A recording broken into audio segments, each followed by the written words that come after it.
Should Christians celebrate Halloween? Can we as believers redeem Halloween? Or is the devil rejoicing when believers celebrate his day? Now, you might be surprised to know that the Bible actually speaks to this issue, and we'll get to that. But first, the debate. On the one hand, you have your everything is permissible believers who have no qualms whatsoever with all things Halloween.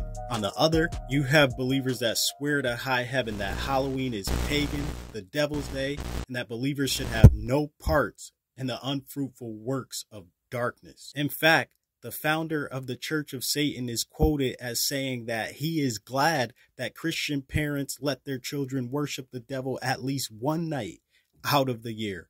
Welcome to Halloween. Serious things to consider, and the thoughtful and watchful would do well to pay attention. And as I mentioned, the Bible actually speaks to this issue in many places, but I'll highlight one passage in particular that you'll want to know and understand if you want to have wisdom with things like this. And if you want to avoid being controlled by someone else's ideas, judgment, or conscience, which trust me, you don't want to do, and you'll see exactly why after hearing what this passage has to say. If that's you, then stick around as we unpack the Bible on this issue.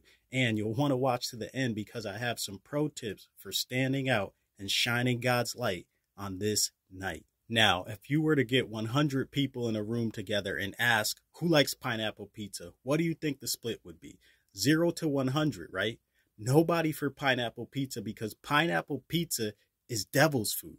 Okay, well, maybe you'd have a small percentage for pineapple pizza, but there'd be a divide. Some for, most against, right? The difference of opinion. And this is what the Apostle Paul had to deal with in one of the churches. Romans chapter 14. Differences of opinion on food and other matters, including observing a holiday or not observing. Sound familiar? As for the one who is weak in the faith, welcome him, but not to quarrel or fight over opinions. Romans 14, verse 1. What is he saying? The first principle in matters of opinions, believers, we don't fight over them. Why?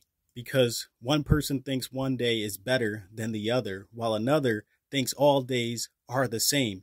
Each person should be fully convinced in their own mind. That's in verse 5 and the second principle. And as I said before, we don't want to have someone else's ideas, judgments, or opinions rule us.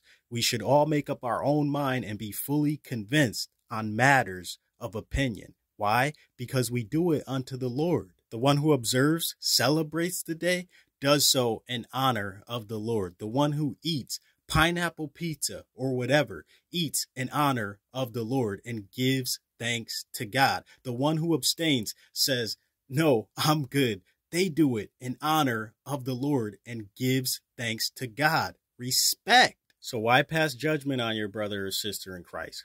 Why despise them? Look down upon them. Consider yourself holier than, better than them. We will all stand before the judgment seat of God, and each of us will give an account of themselves to God. That's Romans 14:12 and the third principle. We will all stand and give an account before God. So what does all this mean for Halloween? In matters of opinion as believers, number 1, don't argue. Number 2, be fully convinced in your own mind, because number 3, we will all give an account of ourselves to God. In matters that are sinful, resist. Is partying sinful? Depends on what kind of party. Don't get drunk. Don't be immoral.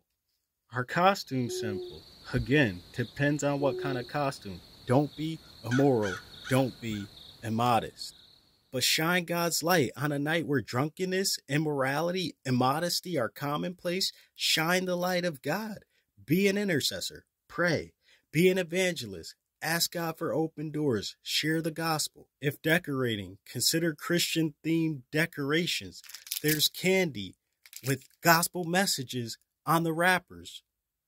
There's tracts that you can give to trick-or-treaters as they come to your door. There are ways to, as Romans 14:6 puts it, observe the day, celebrate the day in honor of the Lord.